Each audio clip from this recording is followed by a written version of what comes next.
Joshua Varize here in Paris. First ever race in the Stark Varg. How did you find it?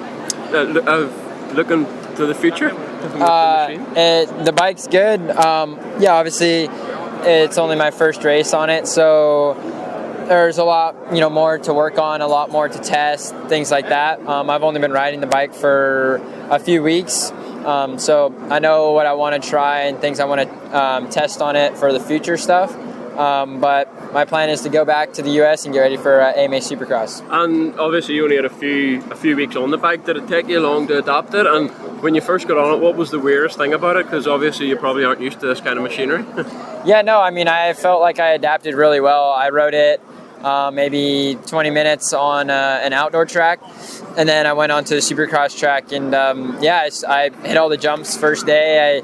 I felt really comfortable, but it was more so, I was kind of just playing around and things like that. I did some fast laps here and there, but obviously once I started working into pushing and trying harder and things like that, is when we started changing more things with suspension. Obviously there's not much that you can do, but yeah, we just did a lot of suspension testing, and I think it's I'm stoked with it. And what would you say is the most different with this kind of machine than the bike that you're used to?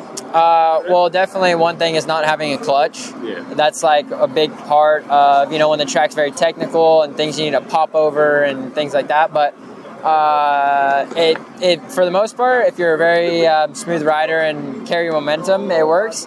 I found myself struggling a little bit not having it here with just like a couple of jumps right out of the turns where I couldn't use the clutch to pop it.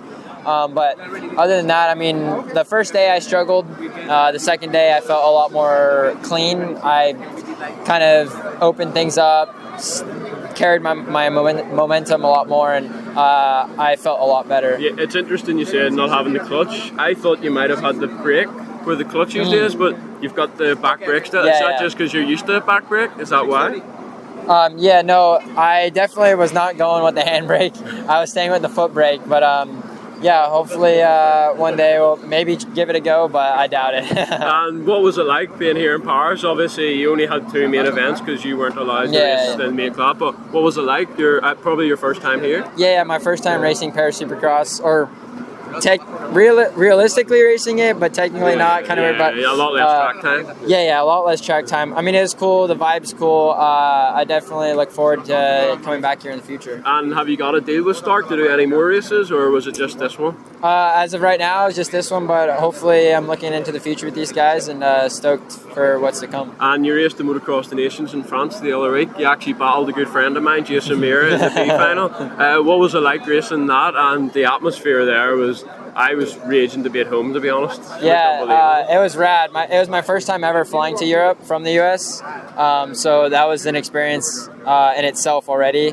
And then getting to race one of the biggest races in the world was like even more exciting. So I had fun. I didn't really put any pressure on myself that weekend. I was just going to have fun. It was a little bummer with my teammates, Sean Lipanovic and Grant Harlan, getting hurt. So it put Team Guam out of a chance to get into the A final. So that was a bummer, but other than that, we had a blast, and we were all stoked with the riding. And you've had a few visits to Europe now with the Nations in here. What's your thoughts? Well, you've mostly been in France, so what's your thoughts on France? Do you enjoy it? Maybe see yourself racing here in the future? I don't know. I've been in Barcelona for the past month, so with Stark. It's cool. I definitely... It's hard for me to adapt. It's very different. Not so the language. I kind of get around good with that, with using translator apps on my phone. But for the most part, Spanish is kind of, we're in California, Southern California.